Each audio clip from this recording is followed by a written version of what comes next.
Sekarang silahkan siapkan buku paket tematiknya, dibuka halaman 31. Perhatikan di situ ada percakapan antara Benny dan kakaknya. Kak, Benny mau bertanya. Ya, tanya tentang apa? Gimana cara menggunakan meteran? Caranya sama dengan menggunakan penggaris. Mulailah dari angka 0, di mana 100 cm sama dengan 1 meter. Meter biasanya ditulis M saja. Oh, setiap garis pada meteran sama dengan di penggaris. Iya benar, garis itu yang digunakan mengukur panjang benda. Coba perhatikan, 1 meter sama dengan 100 cm. Nah, dari percakapan tadi kita jadi tahu kalau yang mengukur benda itu ternyata bukan hanya penggaris saja, tapi ada juga yang namanya meteran. Bedanya kalau penggaris itu mengukurnya biasanya sampai 30 cm, sampai 20 cm sesuai panjangnya penggaris. Tapi kalau meteran itu lebih panjang, bahkan bisa mengukur meteran loh. Tahu nggak 1 meter itu berapa sentimeter? 1 meter itu 100 cm. Panjang ya? Artinya kalau 2 meter berapa sentimeter? Berarti kalau 2 meter itu sama dengan 200 cm. Kalau 3 meter? Nah, 3 meter berarti 300 cm. Begitu seterusnya. Gimana? Paham ya? Kalau masih kurang paham, kalian ulangi lagi aja videonya dari awal. Dengerin lagi penjelasan Ustazah 2 kali atau 3 kali sampai kalian paham. Sekarang kalian buka halaman 32. Kita akan latihan soal. Di situ ada soal nomor 1 sampai nomor 5. Ingat kata kuncinya ya, 1 meter itu sama dengan 100 cm. Nomor 1, tadi udah Ustazah bahas ya, bahwa yang bisa mengukur panjang benda itu ada yang namanya dan yang namanya ya, yang itu loh, yang ngukur, yang satu ngukur yang benda-benda pendek, yang satu yang ngukur benda-benda panjang. Diisi ya di titik-titiknya. Nah, nomor selanjutnya kalian kerjakan sendiri ya. Kuncinya tadi 1 meter sama dengan 100 cm. Kalau kebalikannya gimana? Misalnya dari centimeter ke meter. Berarti kalau 100 cm sama dengan berapa meter? 1 dong ya. Kalau 200 cm berapa meter? 2. Gitu ya. Kalau 300 cm berarti 3 meter. Oke, silahkan dikerjakan ya. Nah, sekarang kalau sudah ngerjain yang tadi, buka lagi halaman 34. Di situ ada percakapan lagi antara Benny sama kakaknya. Kak, Benny mau bertanya. Iya, silahkan. Apa perbedaan puisi dengan bukan puisi? Puisi ditulis dalam bentuk bait. Bait terdiri atas baris-baris. Bukan puisi bila bentuknya paragraf. Banyak barisnya tidak ditentukan. Pilihan kata dalam puisi kias, pilihan kata dalam puisi kias, padat, dan indah. Nah, percakapan ini itu mengenai puisi. Kalian pernah dengar puisi? Atau kalian sudah pernah membuat puisi? Nah, puisi itu, bagi yang belum tahu, itu sejenis karya sastra atau karya tulis yang biasanya terdiri dari bait-bait, yang mana bait itu terdiri dari kata-kata yang indah, yang bermakna, pendek-pendek tapi bermakna. Jadi kalau misalnya paragraf itu untuk cerita gitu kan, deskripsi suatu cerita. Kalau puisi itu pendek-pendek mengandung makna. Biasanya yang dibacainnya pun dengan irama, dengan ekspresi, dengan penghayatan. Untuk lebih jelasnya, nanti di depan akan ada contohnya ya. Nah, sekarang kalian coba lihat deh, di paling bawah itu ada tulisan cangkul, siramilah. Nah, itu nanti di sampingnya kalian isi. Arti cangkul itu apa sih? Maknanya cangkul itu apa sih?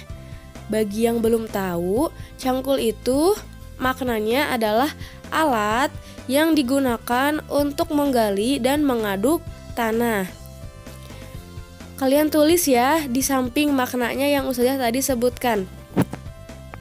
Alat untuk menggali tanah dan mengaduk tanah. Kalau siramilah, kalian tahu nggak maknanya itu apa sih? Kalau siramilah itu maknanya mencurahkan air. Mencurahkan air. Biasanya kita pakai siram ini untuk menyiram, untuk istilah dalam menyiram tanaman, menyiram bunga dan lain-lain ya. Tulis ya di sampingnya. Sekarang ada kata tumbuh. Tumbuh, kalian ada yang tahu nggak tumbuh apa? Anak itu tumbuh besar. Nah, jadi maknanya apa? Tumbuh itu maknanya bertambah besar. Biasanya besarnya ini besar ukuran, jadi badannya tambah tinggi gitu. Selanjutnya ada bermekaran. Bermekaran maknanya apa? Mekar itu biasanya untuk bunga ya. Berarti maknanya mulai berkembang dan menjadi terbuka. Mulai berkembang dan menjadi terbuka. Ditulis ya, diisi. Sekarang yang terakhir berkicau. Berkicau itu identik sama burung. Berarti artinya maknanya berkicau itu bunyi burung. Bunyi. Nah sekarang yang bawahnya silahkan kalian isi ya. Itu gampang, kalian tinggal susun katanya berdasarkan makna yang betul. Nah sekarang silahkan kalian buka halaman 40. Di situ ada puisi judulnya Taman Bungaku.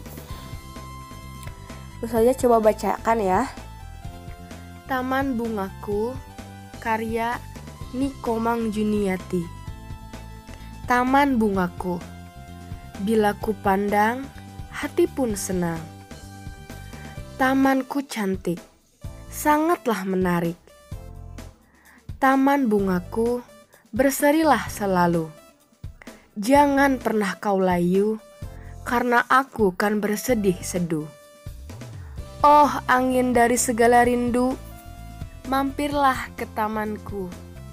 Sebarlah harum bungaku ke segala penjuru. Nah, seperti itulah ya cara baca puisi. Kalau kalian bisa baca lebih baik dari Ustazah itu bagus. Kalian coba baca ya mandiri di rumah cara baca puisi Taman Bungaku. Jangan lupa kalau kalian baca puisi itu kalian harus tahu maknanya, harus paham maknanya agar bisa menghayati. Kalian juga jangan lupa ekspresi kalian dan intonasi nada kalian. Oke, sekarang di bawahnya ada pertanyaan. Pertanyaan nomor 1, apa isi Taman Bungaku dalam puisi? Isinya menceritakan tentang apa? Menceritakan tentang taman bungaku yang cantik atau menceritakan tentang apa? Sekarang soal nomor kedua, sebutkan kata yang baik pada puisi tersebut. Maksudnya apa ya pertanyaannya? Kata yang baik itu gimana sih? Nah maksudnya kata-kata yang baik itu adalah kata yang membuat perasaan kita senang dan bahagia. Nah kira-kira di puisi itu kata-kata yang bikin senang atau hati gembira itu kata-kata apa aja ya?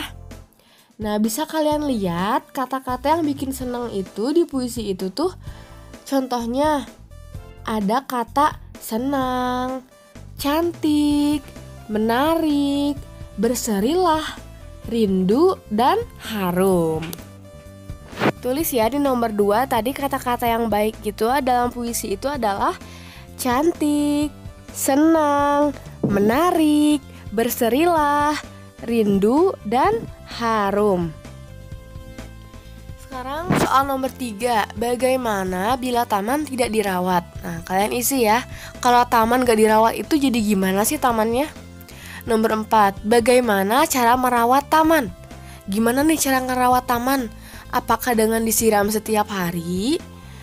Atau dengan dipetikin daun-daun yang layunya? Atau gimana? Sekarang yang nomor 5, cobalah buat puisi sesuai kemampuanmu. Nah dari puisi Taman Bunga tadi, Kalian udah tahu kan kalau contoh puisi itu seperti itu. Katanya pendek-pendek ya. Nah sekarang kalian coba bikin puisi tentang apa saja, bebas sesuai kemampuan kalian. Gak usah panjang-panjang, 4 baris pun gak apa-apa. Contoh misalnya puisi tentang ibu, tentang ayah, tentang adik, atau tentang tempat di sekitar kalian misalnya. Tentang gunung, pantai, terserah kalian. Misalnya kalian ingin buat puisi tentang air. Kalian tulis aja di situ. Air adalah hal yang penting bagiku misalnya. Tanpa air kita kehausan. Tanpa air bunga-bunga kekeringan. Seperti itu ya. Terserah kalian mau ngambil contoh puisi apa aja. Gak usah panjang-panjang, pendek-pendek aja, semampu kalian, sebisa kalian. Kalau untuk yang nomor 5 itu diisinya di buku tulis aja ya.